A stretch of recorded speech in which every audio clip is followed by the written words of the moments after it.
గురుదత్త, జయ గురుదత్త. ఈరోజు మీ అందరి కోసం ఒక మంచి ఉద్యోగాన్ని ఎలా సంపాదించుకోవాలి సిద్ధమంగళ స్తోత్రం ద్వారా అని ఈరోజు ఆ యొక్క అనుభవాన్ని నేను మీ అందరితో పంచుకోదలుచుకున్నాను. మీ అందరికి నచ్చినట్లయితే లైక్ చేయండి, షేర్ చేయండి, కామెంట్ చేయండి, సబ్స్క్రైబ్ కూడా చేసుకోండి. దానివల్ల 10 మందికి ఉపయోగపడుతుంది. నాకు కూడా మంచిగా జరుగుతుంది, నాకు కూడా వ్యూస్ పెరుగుతారు కదా. కాబట్టి ఇది కూడా మనం చేసే పుణ్యాలు లేకల్లా పుణ్యం ఇది కూడా అనమాట. అందరినీ సపోర్ట్ చేయాలి, ఎంకరేజ్ చేయాలి కదా. మంచి మాటలు చెప్పే ప్రతి ఒక్కరిని కూడా అలాగే ఎంకరేజ్ చేయండి. సరే, సిద్ధమంగళ స్తోత్రం ఎవరి నోటి వింటున్నా సిద్ధమంగళ స్తోత్రమే. ఏంటి సిద్ధమంగళ స్తోత్రం మహత్యం కదా. యూట్యూబ్ నొక్కితే సిద్ధమంగళ స్తోత్రం, ఎక్కడన్నా భజనకి వెళ్తే సిద్ధమంగళ స్తోత్రం, ఎవరి నోటి వింటే ఉన్న సిద్ధమంగళ స్తోత్రం. చాలా వినడానికి ఒక్కోసారి బోరు కొట్టుదేమో అనిపిస్తుంది, ఒక్కోసారి మనకు కావాల్సిన జీవితానికి కావాల్సిన ఆధారం దొరుకుతుందేమో అని అనిపిస్తుంది. రెండు అనిపిస్తాయి, పాజిటివ్ అండ్ నెగిటివ్ రెండు అనిపిస్తాయి. కానీ దాంట్లో మీరు మాత్రం పాజిటివ్గానే తీసుకోండి సుమా, నెగిటివ్ని అస్సలు తీసుకోకండి. ఇంకా విషయంలోకి వచ్చేద్దాం. మా గుడివాడలోనే చాలామందికి మిరాకిల్ జరిగాయి, ఇంకా చాలా విదేశాలు జరిగాయి. సరే, రోజుకు ఒక అనుభవంతో మీ దగ్గరికి వస్తాను అని చెప్పాను నేను. ఈరోజు మా గుడివాడు మా పక్క వీధిలో ఉన్న చరణ్ అనే అబ్బాయికి స్వామివారు ఎంత మంచి ఉద్యోగాన్ని ఇచ్చారు అనే విషయాన్ని మీతో పంచుకుంటాను. నాకు గత ఒక 10 సంవత్సరాలుగా మనీ అని పక్క వీధిలో ఉంటారు. వాళ్ళు నేనంటే చాలా ఇష్టపడతారు. మన ఇంటికి అక్కడ జ్యోతి పెట్టినప్పుడు వచ్చి పరిచయం అయ్యారు. అలా వాళ్ళతో స్నేహాన్ని కొనసాగింది. వాళ్ళ ఇంట్లో వాళ్ళకి 2 పిల్లలు. వాళ్ళ చిన్న కొడుకు పేరు చరణ్ అనమాట. వాళ్ళ అమ్మగారికి స్వామి ఏదైనా బాధల్లో ఉంటే కలలో కనిపించి పలా నిర్మలమ్మ దగ్గరికి వెళ్ళు అని చెప్తారట. నాకు ఆ విషయం తెలియదు యాక్చువల్గా. ఆవిడ ఇంటికి వచ్చేది రోజు కాదు, ఎప్పుడైనా 10 రోజులకు, నెల రోజులకు అలా వచ్చేది. వచ్చి కూర్చునేది. ఆ విషయం ఏం చెప్పకుండా మాటల మధ్యలో ఆవిడకి ఏమి కావాల్సి వచ్చిందో, ఏమి కావాలని వచ్చిందో ఆ మెసేజ్ ఆవిడకి నా ద్వారా అందేది. ఆవిడ వెళ్ళిపోయేది. ఇలా జరుగుతుంది చాలా రోజులు. తర్వాత ఎప్పటికో చెప్పిందిలే, అమ్మ నేను ఇందుకోసం వచ్చేదని బాబా నేను నోటి ద్వారా చెప్పించారు, అయినా నేను ఇది చెప్పేదాన్ని కాదు, అలా వెళ్ళిపోయేదని అని చెప్పేది. అలా పరిచయం ఉంది అంటూనే కొన్నాళ్ళ మదిలి ఇప్పుడు సిద్ధమంగళ ఆవిడకి ఇచ్చాను చదువుకో అంటే ఆవిడ తీసి పక్కన పడేసిందంట. కనీసం ముట్టుకొని కూడా లేదంట ఆవిడ అసలు. అలా జరిగింది. తర్వాత ఎప్పుడైతే సిద్ధమంగళలో ఊరు ఇల్లు తిరిగి ఇలా చెప్తున్నాను అనుకుందో గత నన్ను మళ్ళీ మాకు మధ్యలో ఒక 4-5 సంవత్సరాలు నన్ను వదిలేస్తాను. మన ఇంటికి రాలేదు. కొన్ని ఏదో పాపం ఆవిడకి కుదరకో మరి దేమో తెలియదు కానీ రాలేదు. ఇంకా నేను ఫోన్ చేయలేదు. అట్లా కొంచెం లాంగ్ అయింది అనమాట గ్యాప్. మళ్ళీ ఎవరో చెప్పారట, మళ్ళీ వెతుక్కొని మళ్ళీ వచ్చింది. అయితే అప్పుడు అలా పిల్లోడికి ఇంట్లో 3.5 సంవత్సరాలు ఇంట్లో కూర్చొని జాబ్ రాకుండా ఉద్యోగం చేయాలా జాబ్ చేయాలా అని ఒక సందిగ్ధంలో పడ్డాడు. చాలా బాధపడుతూ ఉండేవాడంట. ఇంకా అనుకోకుండా బాబా చెప్పినాడంట, మళ్ళీ అమ్మ దగ్గరికి పోదాం పదా అని చెప్పి ఆ పిల్లోడికి ఇష్టం లేకుండానే నా దగ్గర తీసుకొచ్చాను. ఇంకా అంటే చిన్నపిల్లలు మరి పాపం ఇట్లాంటివి అంతా అంటే నమ్మరు కదా. అప్పుడు ఆ అబ్బాయి వచ్చి నాతో కూర్చొని అమ్మ అని మామూలుగా మాట్లాడాడు, వెళ్ళిపోయారు. ఇట్లా బాధ ఉంది అని ఏదో చెప్పుకొచ్చాడు. 3.5 సంవత్సరాల నుంచి ఇంట్లో కూర్చుంటున్నాను, మా డాడీ నన్ను తిట్టుతున్నాడు, నా కర్మ కాకుంటే ఏంటమ్మా. ఉద్యోగం చేసేవాడంట, 18,000 రూపాయలు జీతం ఇచ్చేవాడు. వాళ్ళంతా కొంచెం తప్పుడు సలహాలు ఇచ్చారంట, ఇది మానే ఇంకా పెద్దది వస్తుంది కదా అది ఇదంటే వాడు రిజైన్ వచ్చేసాడు. ఆ వచ్చిన ఎక్కడ జాబ్ చేయకుండా 3.5 సంవత్సరాలు ఇంట్లోనే కూర్చునిపోయాను. మరి ఎవరైనా పాపం తల్లిదండ్రులు బాధపడతారు కదా. అప్పుడు ఆ సందర్భంలోనే నా దగ్గరికి వస్తే నేను అన్నాను, నువ్వు అర్జెంటుగా సిడీకి వెళ్ళేసి ఒక వారం సేవ చేసుకురావు వెళ్ళి అని చెప్పాను. నెల్లూరు నుంచి మా రమ్య వాళ్ళు ఉన్నారు, వాళ్ళు వెళ్తూ ఉన్నారనమాట. ఆ రోజు నువ్వు ఇంటికి వెళ్ళి బట్టలు సర్దుకొని వచ్చేసేయని చెప్పేసి అన్నాను. సరే, వాళ్ళతో నెల్లూరు నుంచి మన ఇంటికి వచ్చినారు పిల్లలు. వాళ్ళతో ఈ అబ్బాయిని ఇచ్చి సిడీకి పంపించారు. ఒక వారం రోజులు చక్కగా బాబా దగ్గరికి వచ్చారు, ఇక్కడ సేవ చేసుకున్నారు. అరే అమ్మ నన్ను పంపించిందన్న ఒక షాల్ తీసుకొచ్చి నాకు ఇద్దామని గుడివాడ తీసుకొచ్చారంట. అమ్మ నీకోసం ఒక షాల్ తీసుకొచ్చాను, అది ఇద్దామని వచ్చాను అన్నాడు. సరేలేరా అని మాట్లాడుతుంటే, రేపు పొద్దున పిఠాపురం వెళ్తున్నాను వస్తావా అని అడిగాను. కారు ఖాళీనే అన్నాను. కారు ఖాళీ అయితే నేను ఒక్కదాన్ని వెళ్ళానండి, నలుగురు వేసుకొని తీసుకెళ్తాను. ఎందుకంటే నా కళ్ళు రెండే కాదు చూడాల్సింది, ఆ యొక్క 5 మంది కూడా చూడాలి స్వామినని ఎంతోమంది పిఠాపురం ఇలా దత్తక్షేత్రాలకన్నిటికీ తీసుకువెళ్ళేదాన్ని. వాళ్ళ డబ్బులు కారుకి అయితే వాళ్ళకి అవసరం అని చక్కగా నేను ఒకదాని వెళ్ళినా అదే డబ్బులు, 5 మంది వెళ్ళినా అదే డబ్బులు. మరి ఎందుకు ఊరిగా కారు ఖాళీ పోవడం, స్వామిని చక్కగా తీసుకెళ్ళి దర్శనం చేపిస్తే వాళ్ళు స్వామి భక్తులైతే వాళ్ళకు మంచి జరిగితే అది మనకు ఆనందమే కదా అని ఇలాంటి నాకు త్యాగబుద్ధులు కూడా ఉండేది నిజంగా స్వతహాగా. వస్తావా నానంటే వస్తానమ్మా అన్నాడు. అలా పిఠాపురం వచ్చాను. జాబ్ కోసం బాధపడుతుంటే స్వామిని పిఠాపురంలో కూర్చొని అడుగు, స్వామి నీకు చేస్తారు అని చెప్పని అడిగి ఆ దారిలో సిద్ధమంగళ స్తోత్రం గురించి ఇవన్నీ మాట్లాడుతూ చెప్తూ ఉన్నాను. ఇంకా అక్కడికి వెళ్ళి స్వామి దగ్గర కూర్చొని సిద్ధమంగళ స్తోత్రం చేస్తున్నాడు. చేసి అడిగాడంట, స్వామి నేను అంటే ఆ పిల్లడికి ఎక్కువ బిజినెస్ చేయాలని మనసులో సంకల్పం ఉండేది. వాళ్ళ అమ్మ వాళ్ళకేమో ఉద్యోగం చేయాలని కోరిక ఉండేది. కాబట్టి ఏం చేయను స్వామి, నన్ను ఇట్లా అడుగుతున్నారు, నీ నిర్ణయం చెప్పు తండ్రి అని అబ్బాయి ఆర్తితో స్వామి ఎదుట కూర్చొని ప్రార్థించాడంట. ఆ పిఠాపురంలో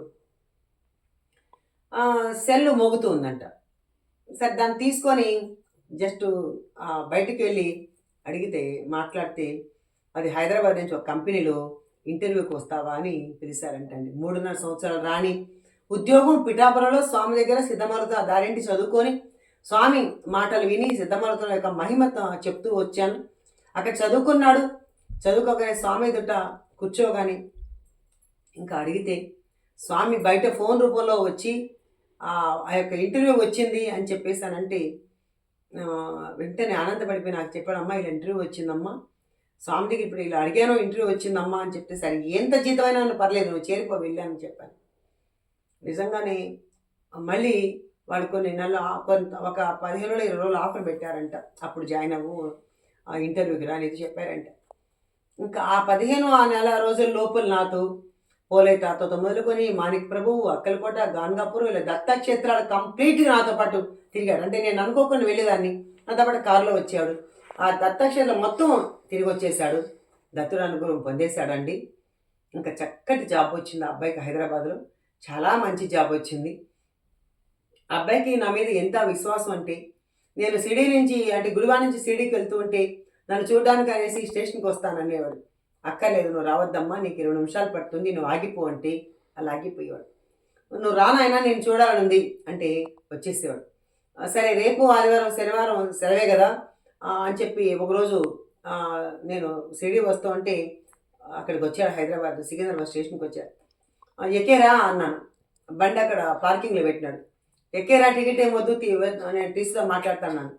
వెంటనే నాతో పాటు సిడీకి వచ్చేసాడండి. బండి పార్కింగ్లో పెట్టి సిడీకి వచ్చేసాడు. అంటే బాబా పిలుపు ఉంటే అప్పటికప్పుడు అనుగ్రహం వచ్చేస్తుంది అని దానికోసం చెప్తాను అన్నమాట మీకు.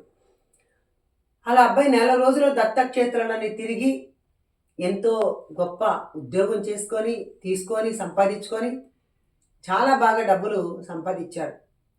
మళ్ళీ కొంత ఏదో వాడికి గ్రహణం పట్టి కొంత దత్తుని నిర్లక్ష్యం చేయడం మూలాన మరి దత్తభక్తులు మరి ఏం జరిగిందో తెలియదు, దాని లోపాలు నేను ఇప్పటికి కూడా అడగలేదు. మళ్ళీ మా ఫ్రెండ్స్ కొంతమంది ఆ పిల్లని మోసం చేసి ఆ పిల్లడి డబ్బులంతా తీసుకొని ఏదో కొంచెం చేసి అలా చేస్తే మళ్ళీ ఆ ఉద్యోగిని రిజైన్ చేసి వచ్చేసాడని మళ్ళీ ఆ అబ్బాయికి దత్తుని పట్టుకున్నాడు. మళ్ళీ అనుకుని ఇచ్చాడు.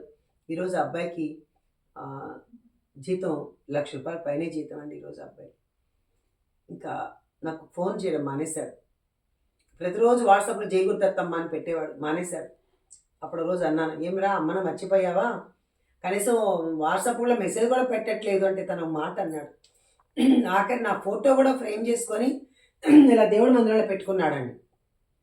అప్పుడు అన్నాడు, అమ్మ గురువు అంటే గుప్తంగా మదిలో దాచుకున్నాను, నేను నా గురువు అట్లా అని చెప్పేసి నేను మిమ్మల్ని రోజు నేను ఫోన్ చేసి విసిగించేది నాకు అనిపించలేదు.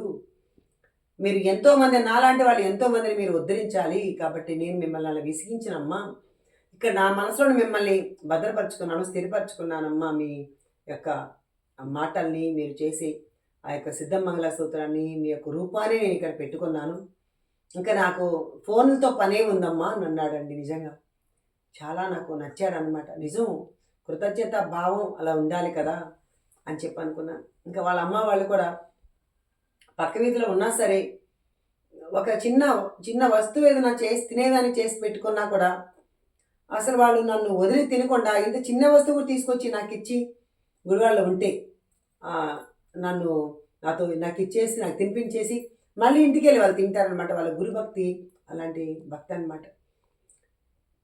ఎందుకు చెప్పనండి, సిద్ధమంగళ సూత్రం నమ్ముకున్న వాళ్ళు ఎవరు చెడిపోయిన వాళ్ళు లేరండి, అందరూ బాగుపడ్డ వాళ్ళేనండి. ఈ రోజు కాకుంటే రేపు వస్తుంది. ఒకరికి ఒక రోజులో వచ్చింది మన ఉద్యోగం. నిన్న సిద్ధమంగళ సూత్రం పిఠాపురం చేస్తే ఆ మరుసటి రోజు ఉద్యోగం వచ్చిందని మీకు పెట్టాను కూడా. అలాగే ఈ రోజు రాకపోవచ్చు, రేపు రాకపోవచ్చు, ఎల్లుండి రాకపోవచ్చు, నెల పట్టచ్చు, 2 నెలలు పట్టచ్చు, 3 నెలలు పట్టచ్చు. మీ కర్మలు ఎప్పుడు ధ్వంసం అవుతుందో అప్పుడు దాకా ఆ సిద్ధమంగళోత్తరాన్ని చదవాల్సింది, ఆ దత్తుని పాదాలు పట్టుకోవాల్సింది, ఆ దత్తక్షేత్రాలు తిరగాల్సిందే, శ్రీపాదవులు చేతం పారాయణ చేయాల్సిందే, సద్గురు సేవ చేయాల్సిందే. దాంతోపాటు మీరు చేసే పనులు ప్రతి ఇంటర్వ్యూకు మీరు పెట్టుకోవాల్సింది. మనం ఇవి నమ్మేసి అవి ఇంటర్వ్యూ పెట్టుకోకుండా ఎలా వస్తుంది? ఇంటర్వ్యూ పెట్టుకొని దాంతోపాటు భగవంతుని అనుగ్రహం పొందితే అప్పుడు మనకు వస్తుంది తప్ప మనం చేయాల్సిన కోర్సులు కొన్ని నేర్చుకోవాల్సి వస్తుంది. ఉద్యోగం కావాలంటే అవి ఎప్పటికప్పుడు మారుతూ ఉంటాయి, సాఫ్ట్వేర్ కదా మారుతూ ఉంటాయి. అవన్నీ నేర్చుకోవాల్సిందే, అవన్నీ చూసుకోవాల్సిందే, ఇంటర్వ్యూ పెట్టుకోవాల్సిందే, ఏ కంపెనీ ఖాళీగా చూసుకోవాల్సిందే. అప్పుడు మనం ఇవన్నీ చదివితే భగవంతుని అనుగ్రహం వస్తుందే తప్ప ఐఏఎస్ కావాలి, ఐపీఎస్ కావాలని మనసులో అనుకుంటే సరిపోతుందా? దానికి కావాల్సినటువంటి ఏర్పాటు చేసుకుంటేనే భగవంతుని అనుగ్రహం కృప వస్తుంది అని మనం ముందు ఇక్కడ తెలుసుకోవాలన్నమాట. ఇప్పుడు అన్నం వండాలి, నేను అన్నం వండుకోవాలి, నాకు ఆకలేస్తుంది అంటే ఎట్లా తీరిపోతుందా? ఇక్కడ బియ్యం ఉన్నాయి, నీళ్ళు ఉన్నాయి, ఇక్కడ గిన్నె ఉంది, అన్నీ ఉన్నాయి. కానీ అన్నీ కలిపి పెట్టి స్టవ్ మీద పెడితే కదా, స్టవ్ మీద పెట్టకుండానే మనం అన్నీ ఉన్నాయి కదా అనుకుంటే ఎలా కుదురుతుంది? కాబట్టి భగవంతుడు ఉన్నప్పటికీ మన యొక్క ప్రయత్నాల్లో ఎక్కడ లోపం ఉండకూడదండి. మన ప్రయత్నాలు. నాకు ఇందాక ఒక అబ్బాయి బెంగళూరు నుంచి కాల్ చేశాడు. అమ్మ మీ వీడియోలు చూశాను, అప్పటిదాకా నేను చనిపోవాలనుకున్నాను, నాకు చాలా బాధలో ఉన్నాను ఆర్థికంగా. చచ్చిపోవాలనుకుంటే మీ వీడియో కనిపించింది, నాకు బ్రతుకు మీద చిన్న ఆశ పుట్టిందమ్మా. నిజంగా నాకు మీ వీడియోలు అత్యంత అద్భుతంగా మోటివేషన్ నాకు అలా జరిగింది. నాకే చచ్చిపోకూడదు అన్న ఒక గట్టి నిర్ణయం తీసుకున్నాను. ఈరోజు పొద్దున వచ్చిన ఫోన్ అమ్మ అంటే నిజంగా చాలా ఆనందం వేసింది. అరే మన వీడియో ఒక్కని మారిస్తే చాలు, వాడి 100 మంది 1000 మంది మార్చుకుంటాడు, మన సంబంధం లేదు కదా. ఇది ఎంతమంది చూశారని కాదు, ఒక్కరు మారినా చాలు నా జీవితం ధన్యం అవుతుంది, నేను చేసే వీడియోకి ఒక సార్థకత, ఒక పరమార్థిక వస్తుంది కదా అని ఆనందపడ్డాను. అప్పుడు ఆ అబ్బాయి చెప్పానమ్మా, తర్వాత మెసేజ్ పెట్టినాడు, అమ్మ ఒక్కసారి మీరు నాతో మాట్లాడాలమ్మా, నేను మీతో మాట్లాడి ప్లీజ్ అమ్మా అని పెట్టాడు. అయ్యో అంత రిక్వెస్ట్ చేస్తే నేను తప్పకుండా నేను ప్రతి ఒక్కరికి రిప్లై ఇస్తాను, కానీ ఒక్కొక్కరు ఫోన్ చేసి ఒక్కసారి చేస్తే ఆ బిజీలో ఉందని అనుకోవాలి కదా. మీకోసం మరి వీడియోలు చేయాలి, మీకోసం మరి పారాయణం చేయాలి, ఎన్ని చేసుకుంటాను కదా. అలాంటప్పుడు పద్దాక కాల్ చేసి విసిగిస్తూ ఉంటే మరి నేను కూడా మనిషినే కదా, మరి నేనేం అందరిలాగా పిహెచ్ చేసి తీస్తారు నా ఫోన్ అని చెప్పి నేను అలా చెప్పను. నేను తీస్తేనే ఇస్తాను మీకు. అలా ఎప్పుడో ఒకసారి మా దిలీప్ తీస్తాడు పాపం, అమ్మ పడుకొని ఉందనో లేదంటే ఏదో పనిలో ఉందని చెప్తాడు పాపం తను. అయితే పొద్దున ఆ అబ్బాయి అట్లా అన్నాడని పొద్దున్న లేసి నేనే చేశాను ఆ అబ్బాయికి కాలు చేస్తే, అబ్బాయి అంటే వద్దు నాన్న, జీవితం చాలా చిన్నది, దాంట్లో ఉన్నప్పుడే ఉపయోగించుకోవాలి, చచ్చిపోయి ఏం చేస్తావు, అటు పై లోకాలకి వెళ్ళక కింద లోకంలో ఉండలేక పైకి రాలేవు కిందికి రాలేవు, మధ్యలో ఏలాడుతూ ఆ యొక్క శరీరాన్ని ఎంతో ఆత్మని శోభ పెట్టుకుంటా, శరీరం ఏం పతనం అయిపోతుంది, బూడిద అయిపోతుంది, కానీ ఆత్మే నాశనం కాంది. కాబట్టి ఆత్మను ఇదిగా పెట్టుకోవాలి మనం. మళ్ళీ మనకు జన్మ తీసుకోవాలన్నా ఏం చేయాలని ఆత్మతో చాలా పని ఉంది, ఆత్మను శోభించకూడదయ్యా అని అబ్బాయికి 2 మోటివేషన్ మాట చెప్తే, నిజం అమ్మా, కరెక్ట్ అమ్మా అని చెప్పేసి నా అబ్బాయి ఎంతో ఆనందపడ్డాడు. అలా మన వల్ల ఒకరు బాగుపడాలి కానీ ఒకరు చెడిపోవాలా అనుకోకూడదు. అదే భగవంతుడి పనులు.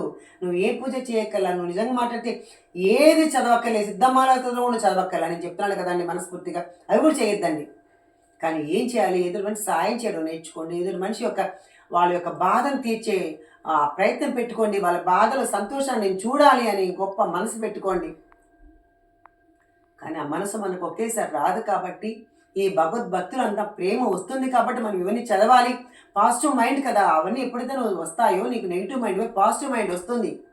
ఆ పాజిటివ్ మైండ్తో నువ్వు ఎనలేని అనుగ్రహం, భగవంతుడి కృప అనుగ్రహం పొంది అప్పుడు నువ్వు చక్కగా ఎంతోమందికి మేలు చేయగలుగుతావు. మరి అవన్నీ చేయాలంటే ఏం చేయాలి?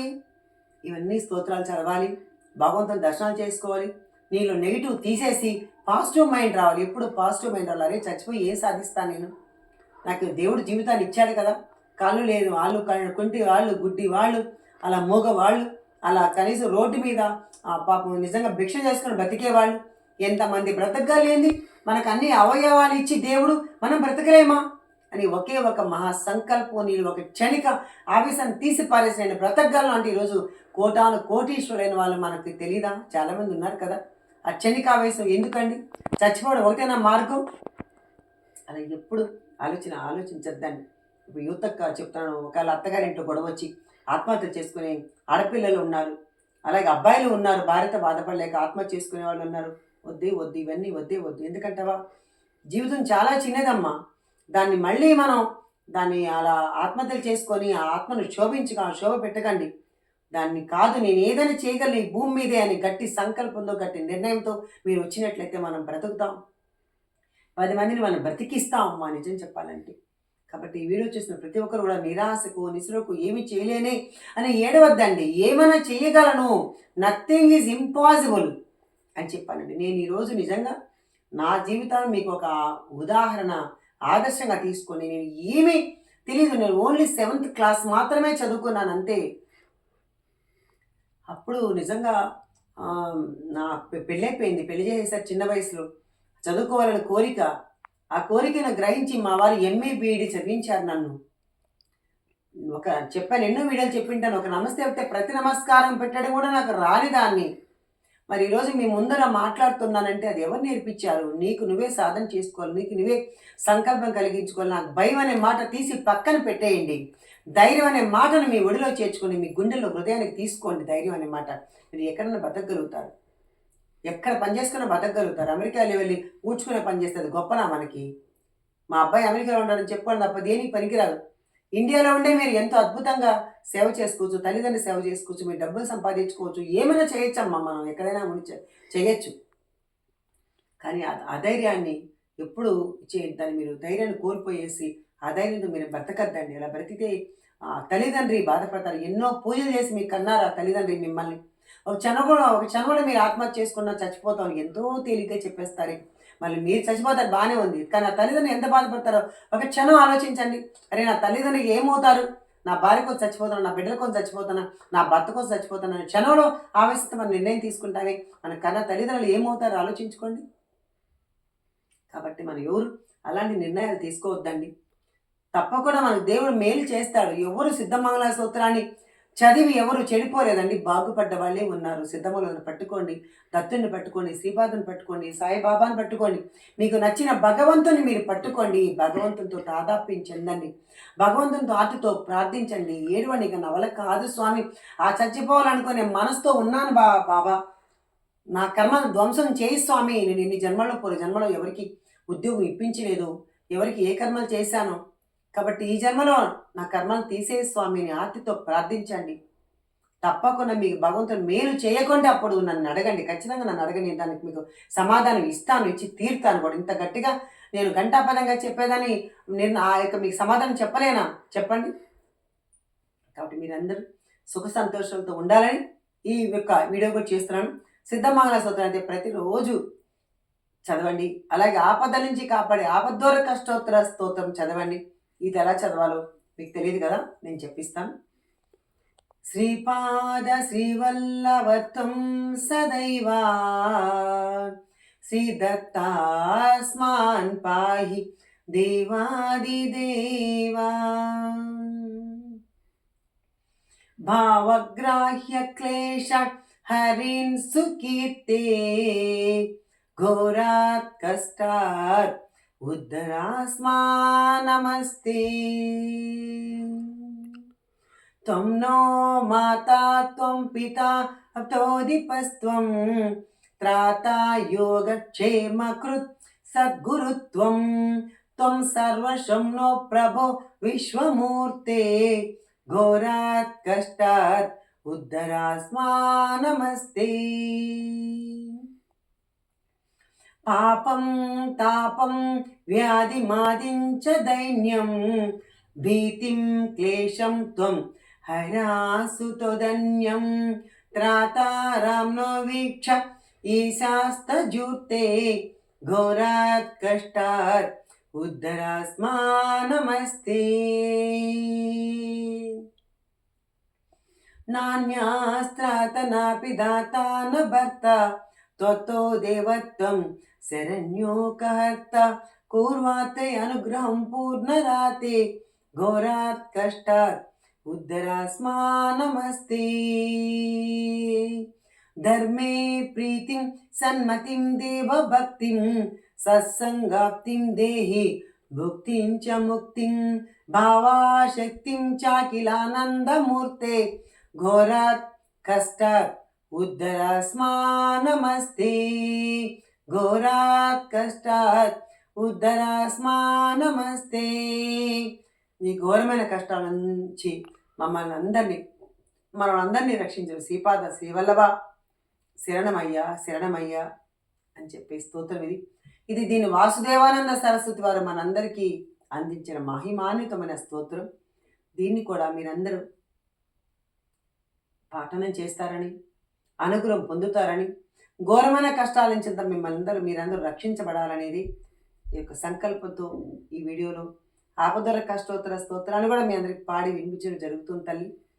కాబట్టి మీరందరూ సుఖ సంతోషాలతో ఆనందంతో ఎప్పుడు వెళ్ళు విరవాలని మనస్ఫూర్తిగా కోరుకుంటూ జై గురుదేవ దత్తమ్మ.